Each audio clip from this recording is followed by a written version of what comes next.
Assalamualaikum warahmatullahi taala wabarakatuh. Selamat pagi, salam sejahtera, salam PKJM di hatiku. Selamat mengikuti siaran secara langsung Istiadat Convocation ke-97, sidang yang ke-16. Pada waktu ini kita bersama saudara Muhammad Khairuddin Al-Hafiz bin Ismail, Diploma Perakaunan dari Fakulti Perakaunan yang menerima anugerah terbaik Diploma UTM Cabang Kelantan dan anugerah Naib Chancellor dengan CGPA 4.00 setiap semester. Assalamualaikum saudara. Waalaikumsalam. Alhamdulillah. Jadi walaupun dah tertulis di wajah saudara, saya masih lagi nak tanya, apakah perasaan saudara? Gembira, teruja? Okey. So perasaan saya hari ni, saudara Adam. Saudara Adam, ya. Okey, perasaan saya hari ni sebenarnya bercampur, gembira dan juga sedih sikit. Gembira sebab ialah hari ini menyaksikan segala penat lelah saya selama ni menjadi kenyataan kan, menjadi membuahkan hasil, dan juga saya boleh jumpa kawan-kawan lama kan. Lepas tu saya boleh sahkanlah bahawasanya kejayaan tu memang betul-betul manis sebenarnya. Lepas tu saya sedih sikit sebab mak ayah saya tak dapat datang, cuma tak apa sebab saya sekarang ambil degree accountancy di UiTM Puncak Alam. Jadi bagi saya nanti ada lagi sekali untuk grad, nanti degree, dan nanti degree insya-Allah masih lagi memakai selepas yang sama, insya-Allah. Amin. Ya, betul. Sejujurnya saya amatlah kagum dengan pencapaian saudara. Jadi boleh ke kalau saudara kongsikan sikit sebanyak nasihat atau tips yang berguna yang menjadikan saudara inspirasi buat pelajar di luar sana? Inspirasi Ya, inspirasi. Berat perkataan tu. Okey. Bagi saya sebenarnya saya tak ada, sebenarnya kita semua sama. Saya bukanlah superhuman, saya tak ada super power. Tapi bagi saya yang membezakan kita ialah apa dia? Mindset. Ialah usaha. Yang Betul. membezakan kita ialah sebenarnya usaha sahaja. Jadi bagi saya tips paling mudah sebenarnya bagi saya dua lah. Saya pecahkan dua. Sebenarnya benda-benda kecil sahaja. Benda-benda kecil macam contohnya sebelum kelas dah prepare kan. Lepas tu dalam kelas berusaha untuk faham. Lepas kelas hadamkan balik apa yang belajar pada hari tu. Dan bagi saya ada polisi peribadi di mana saya akan cuba fahamkan apa yang saya belajar tu dalam hari yang sama. Kalau tak boleh juga sebelum kelas seterusnya, tak boleh juga dalam minggu yang sama juga. Kenapa? Kenapa? Ya, kenapa? Okay. Sebab kita belajar ni dia macam building block tau.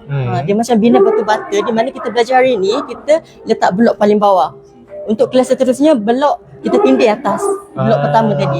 Jadi bayangkan Sudah kalau kita tak dia akan jadi betul dia jadi dinding yang kukuh. Itulah ilmu.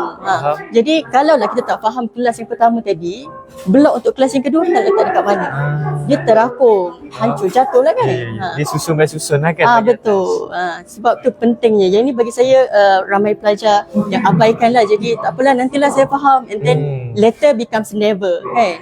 Betul. So rugilah benda tu. Lepas tu yang kedua ialah bagi saya bersukan ataupun beriadah petang untuk kita legakan minda, legakan badan. Dan bagi saya itulah cara yang paling efektif untuk kita fokus belajar. Kenapa? Sebab bila badan kita aktif, otak kita pun aktif juga. Ya, orang cakap bila otak kita, badan kita cergas, betul, minda yang cerdas daripada badan yang cergas. Jadi maksudnya bila belajar dalam kelas dia lebih mudah untuk serap info, lebih mudah untuk faham. Saya rasa itu je lah kot tips-tips yang paling mudah yang ramai sangat sudah abai. Cuba buat dan tengok hasil dia macam mana. Okey, itu saja ya. Baik, seterusnya ini soalannya agak sensitif saya rasa.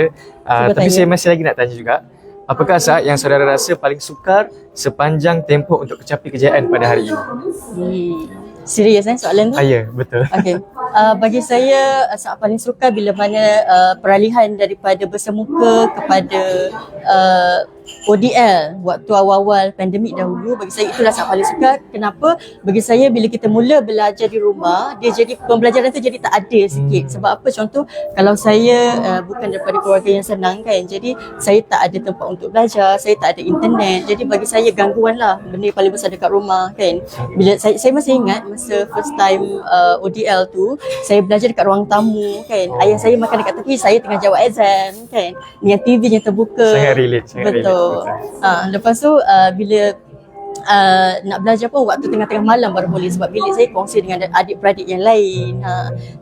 Lepas tu apa lagi? Bagi saya yang kedua ialah beban lah, yang suka bila ODL. Sebab apa? Kita rasa macam kita seorang je yang tanggung beban belajar tu kan. Saudara Adam sendiri pun faham kan? Saya sangat faham. Melalui fasa ODL tu. Jadi beban tu kita tak rasa dikongsi bersama rakan-rakan yang lain, berbeza dengan face to face. Bagi saya itulah saat yang paling suka sejak saya belajar habiskan diploma. Okey. Akhir sekali mungkin saudara ingin menyampaikan sepatah dua kata atau kata-kata penghargaan terhadap keluarga atau kawan-kawan di luar sana. Okey, pertama sekali Alhamdulillah, terima kasih kepada Ilahi kerana mengizinkan, dengan izinnya lah saya dapat mencapai anugerah cemerlang hari ini.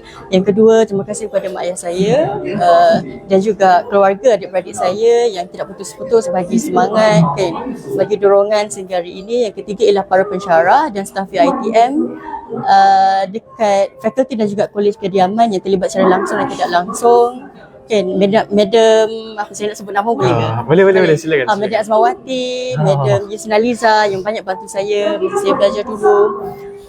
Lepas tu senior saya Yasmin, rakan-rakan seperjuangan, rakan-rakan sekelas, kelas rep saya, dan juga dekat sebelah saya ni Adam, dia banyak juga bantu saya waktu saya belajar dulu. Cukuplah dia dan saya je tahu banyak mana dia bantu saya dulu.